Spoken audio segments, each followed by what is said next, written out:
Hey there, everybody. Thank you for joining us here at Capture TV. I'm your host, Jeff Moore, and it's a windy one. I'll tell you that. You can choose your locations. You can't quite choose the conditions, but Josh Dean is here to kind of take care of those things. Josh, thanks for joining us. Josh is now a main contributor for Capture TV, and Josh, just kind of tell us what it is that we're going to expect out here today.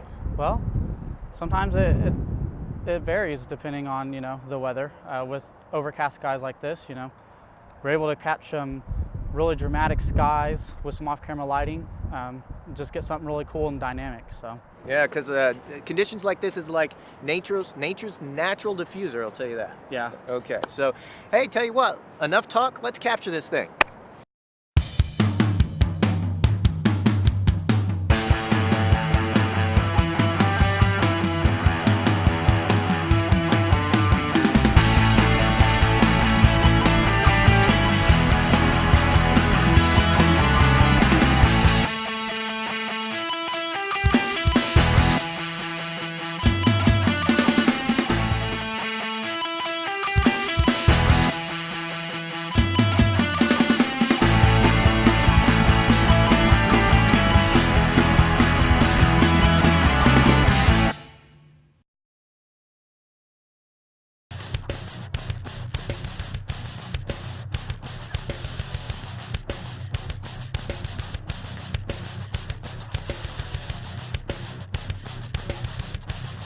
We don't always have the perfect conditions to shoot in.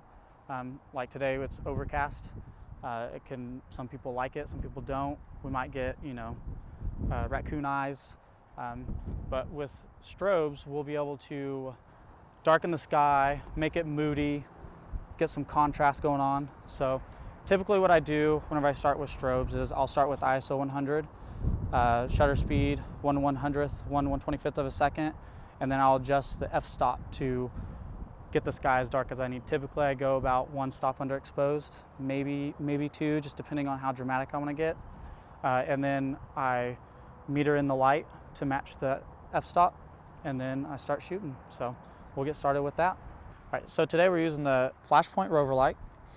I primarily use this strobe because it offers high-speed sync and 600 watts per second. It has a built-in battery pack, so I don't have to use any more battery packs that have to plug in through cords, such as like Alien Bees. We have the Yongnuo triggers. These support the high-speed sync, so I use these. They're pretty affordable. On that, we have the 3-foot Octabox, one of my most used modifiers. It's made by PhotoDiox. And moving on to the support group of the Flash is 3 25-pound weights. It has saved me from buying strobes numerous of times. All right, so we are also using a Nikon full frame, Tamron 70-200. It's actually one of my most used lenses, and it's great for portraits. So, all right, so today we're working with Dean and Preston. What's up, guys? These are our models today. I'm gonna start with 1/25th of a second, and I'm gonna dial in my f-stop until I get the sky as dark as I want. So let's see, about right here. I'm shooting about a f10 to kind of get the moodiness that I want. All right, so let's see, I need to grab.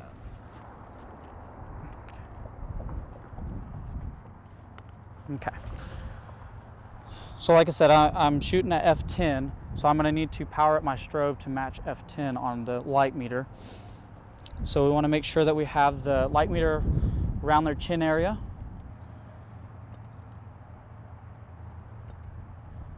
All right, so we're right about there.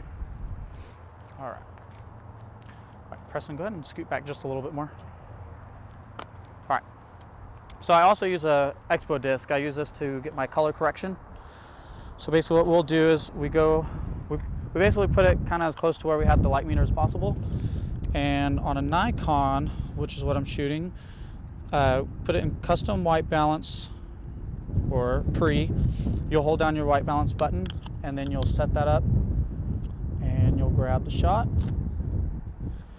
and it'll tell you whether you got a good exposure on that or not. All right. Poor Preston is cold. All right, so now that I set it up, it might be just a tad bit darker than what I want. So now what I can do is I can lower the shutter speed. And I'm gonna lower it to like maybe an 1/80th of a second, because the shutter speed controls the ambient light in the photo. So, perfect. All right. Go ahead and angle your body that way. There you go. All right, look here.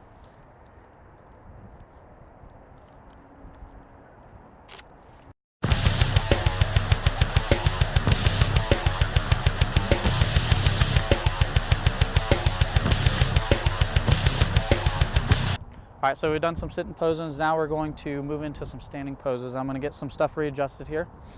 So I still have the metering for the sky. Now I'm just gonna re-meter to make sure I get this set up to the right exposure.